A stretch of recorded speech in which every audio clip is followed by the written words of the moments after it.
Les traversées illégales de la Manche dans des petites embarcations ont explosé en 2021. Plus de 28 000 personnes ont atteint les côtes anglaises au péril de leur vie.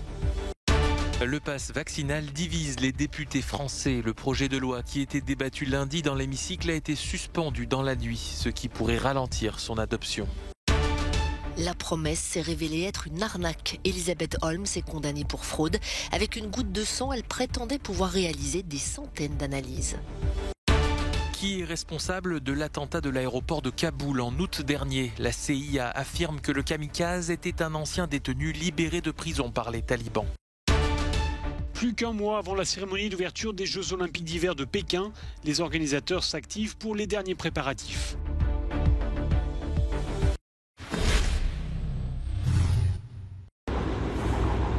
En 2021, les traversées de la Manche dans des petites embarcations ont triplé par rapport à l'année précédente. Selon les chiffres du ministère britannique de l'Intérieur, plus de 28 000 personnes ont rejoint les côtes anglaises de manière illégale au péril de leur vie.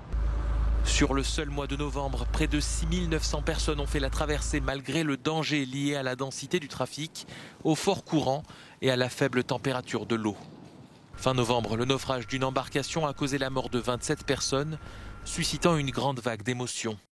Ces traversées constituent un sujet de friction entre Paris et Londres, qui s'accusent mutuellement de ne pas en faire assez pour limiter cette immigration illégale. Le gouvernement britannique travaille sur un projet de loi visant à durcir les sanctions contre les passeurs, mais aussi contre les migrants illégaux. S'il est adopté, les demandeurs d'asile arrivés illégalement sur le territoire seront renvoyés vers les pays sûrs par lesquels ils sont préalablement passés.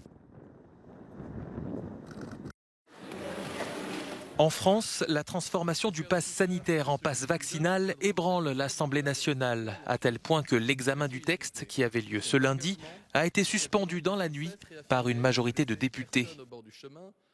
Les débats doivent finalement reprendre ce mardi en fin de journée, un contretemps qui risque de retarder l'entrée en vigueur de la mesure, prévue initialement pour le 15 janvier. Si nous y arrivons, c'est parce que nous avons un vaccin.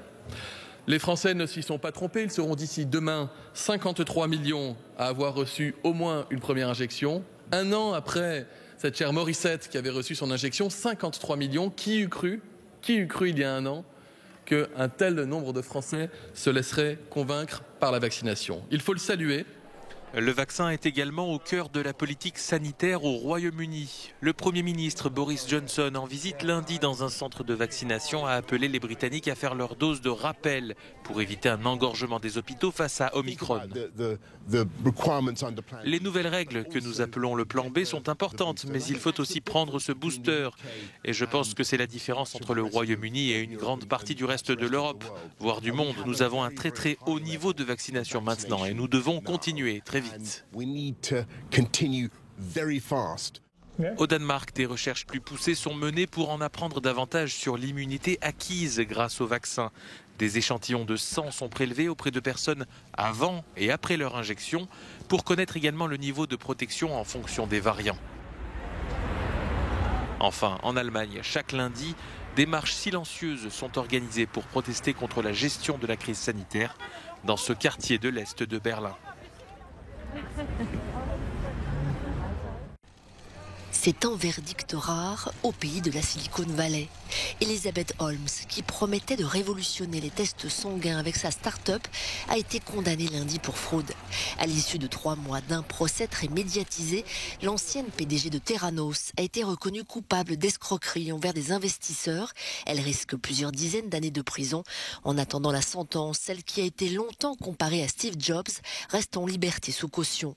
Elisabeth Holmes n'a que 19 ans quand elle crée Theranos. Sa promesse, créer une machine simple, rapide et efficace qui permettra à tous de mener des centaines de diagnostics sanguins à partir d'une seule goutte de sang prélevée sur le bout du doigt. En quelques années, elle réussit à gagner la confiance de sommités et à lever des fonds. Mais en 2015, le Wall Street Journal publie une enquête accablante. La fabuleuse machine de Theranos n'a jamais fonctionné. C'est la fin d'une belle histoire et la chute de l'étoile de la Silicon Valley. Qui est responsable de l'attentat du 26 août 2021 à l'aéroport de Kaboul, revendiqué par l'État islamique?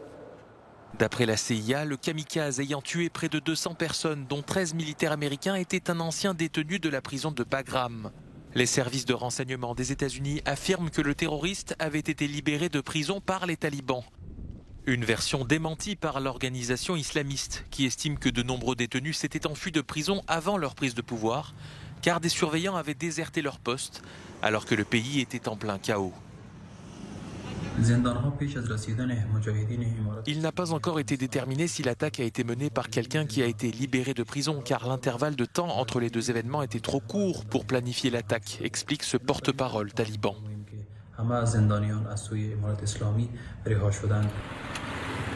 Ce démenti intervient alors que le régime de Kaboul cherche à obtenir une reconnaissance internationale afin de récupérer les actifs bancaires afghans détenus à l'étranger et de recevoir des aides financières.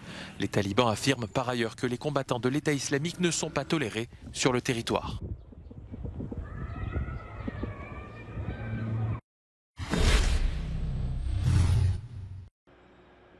Le Covid a raison du CES, le plus grand salon de technologie au monde. S'il a lieu malgré tout en présentiel cette année, ce sera avec un jour de moins et des participants qui annulent leur venue.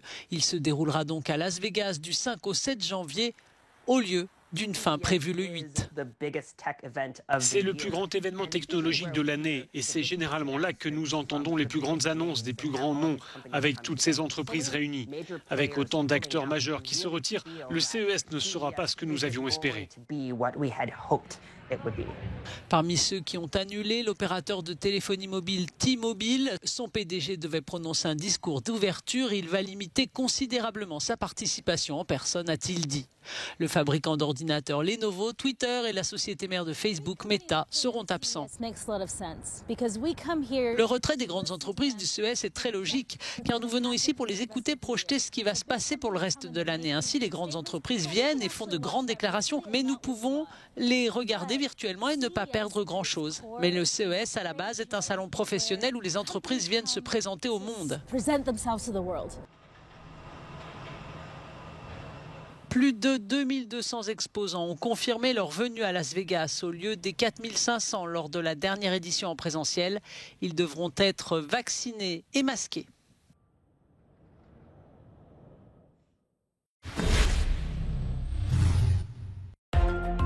Israël a enregistré un premier cas de Covid mêlé à une grippe, une double contamination diagnostiquée chez une femme enceinte non vaccinée.